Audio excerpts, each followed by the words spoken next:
Every glider has a turning point in their relationship with humans. And for many, it happens inside a tent. A tent isn't just fabric and poles. It becomes a neutral territory. Not your space, not their space, but a shared space where both of you enter with curiosity instead of fear. Inside the tent, something subtle begins to shift. You aren't reaching in from above. You aren't invading their cage. You're simply sharing the same open floor. There's no need to talk loudly. There's no need to move quickly. This is where you learn the language of stillness. Your glider listens to your breathing, watches your eyes, and studies the way you sit, relaxed and calm. They realize this large creature beside them isn't dangerous, but peaceful. Tent time is where expectations disappear. You're not asking them to perform tricks. You're not trying to pet them immediately. You're not demanding trust. You are simply being with them. In this gentle silence, you allow them to observe you, to learn your scent, to map your shape, and to feel your presence. And slowly, they begin to understand you're not a threat. You're becoming home. The environment you create inside the tent is just as important as the moment itself. Because gliders don't bond through force. They bond through sensation. First, the space must be quiet. No TV in the background, no loud music, no sudden noise. A quiet environment allows their anxiety to settle and their curiosity to rise. Next, the light. Keep it soft, dim, and warm, because gliders are nocturnal, and harsh lighting can make them defensive. Low light gives them confidence and invites them to explore. Then there's scent. Your glider learns through smell more than sight. No perfume, no hand lotion, no artificial fragrances. They need to smell you, your natural skin scent, your clothing, your presence. This becomes the scent of comfort. And very importantly, remove distractions. No toys dangling everywhere, no scattered objects, no background movement. The tent should feel like a safe cave, not a playground of confusion. Inside this calm, minimal environment, you are reducing anxiety triggers and increasing the sense of safety. And slowly, your glider recognizes something profound. This place doesn't belong to humans, and it doesn't belong to me. It belongs to us.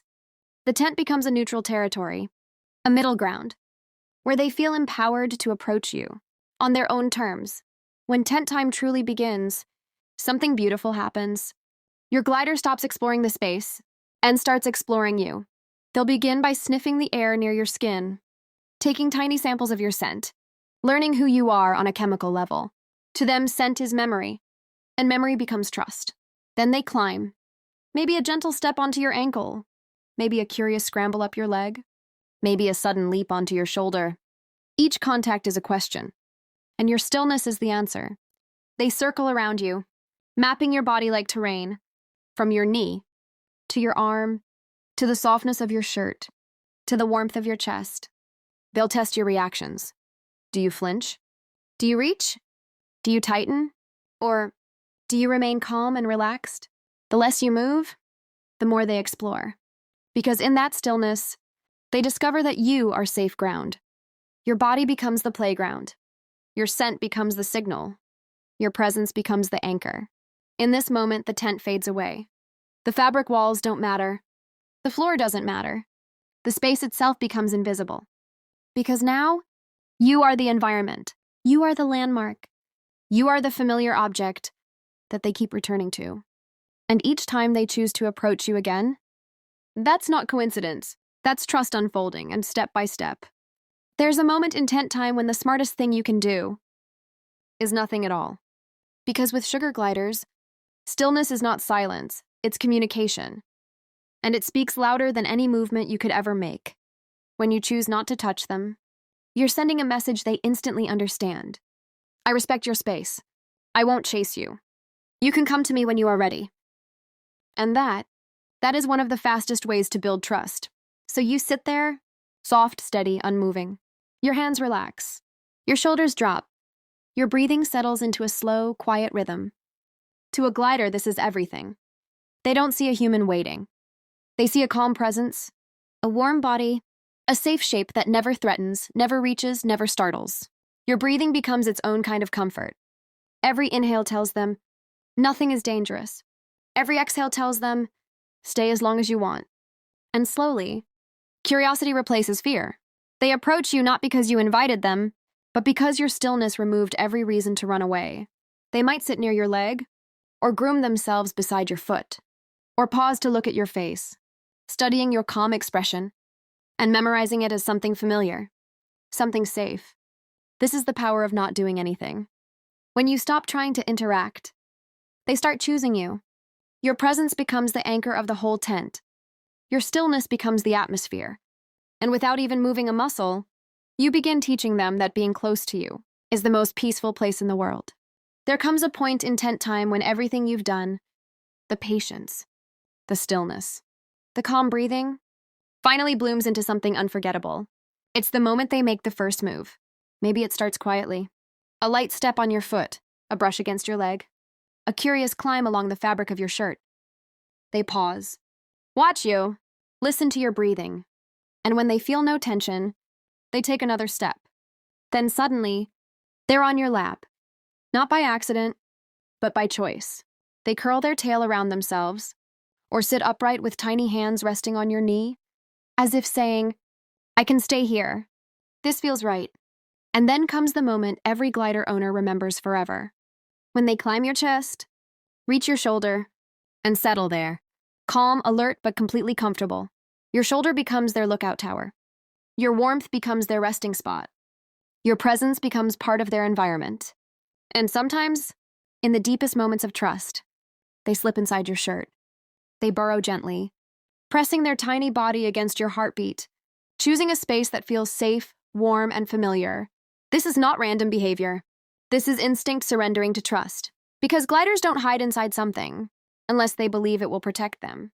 So when they hide inside your clothing, they aren't just making contact. They are making a decision to be close, a decision to feel your warmth, a decision to trust you with their most vulnerable state. You didn't chase them. You didn't force them. You didn't lure them. They came to you. And in the world of sugar gliders, that moment means everything. Even in a peaceful tent, trust can break faster than it builds. And most of the time, it happens through simple mistakes we don't even realize we're doing. The first is reaching from above. To a glider, a hand coming down from the sky feels like a predator swooping in. Even if your intention is gentle, the angle triggers instinct, and instinct always chooses fear. Then there's chasing. The moment you start following them around the tent, even just a step or two, they feel hunted. What was supposed to be neutral territory suddenly becomes a place they want to escape. The third mistake is grabbing. Even a quick hold, even a quick scoop, tells them you're taking control of their movement. And when they feel captured, they learn only one lesson. Don't get too close. Another subtle mistake is too much eye contact. Staring at them directly, especially without blinking, feels intimidating. Predators stare. Safe creatures soften their gaze. Gliders read this instantly. And then there's talking too loudly. Your voice should be calm, low, almost like a whisper. Loud, sharp, or excited tones interrupt the peace and remind them how small they are. Every one of these mistakes has the same effect. They break progress, they reset the bond, and they make your glider choose distance over closeness. But when you avoid these habits, when you move gently, stay low, keep your hands relaxed, soften your voice, and let them come to you, tent time becomes something completely different. It becomes a sanctuary, a place where trust isn't pushed. It's invited. When tent time ends, something stays with you, and something stays with them. Because trust doesn't explode all at once. It doesn't happen in a single moment or a single session. It grows quietly, softly, a little more each time they choose to come closer. You'll notice the changes first in small ways. They won't run from your hand as quickly. They'll pause before hiding. They'll peek at you longer. They may even wait near the cage door when they hear your voice. And then slowly, their world begins to shift.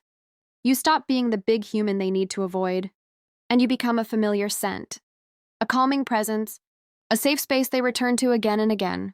Tent time doesn't just teach your glider who you are. It teaches them how to feel around you. Safe, curious, comfortable, connected. And one day, without drama, without a big moment, they'll simply choose your shoulder, the same way they choose their pouch. That's when you'll know. The bond isn't forming, it has formed. If you've ever experienced a moment like this, share your story in the comments. Your journey can help another owner understand their glider better.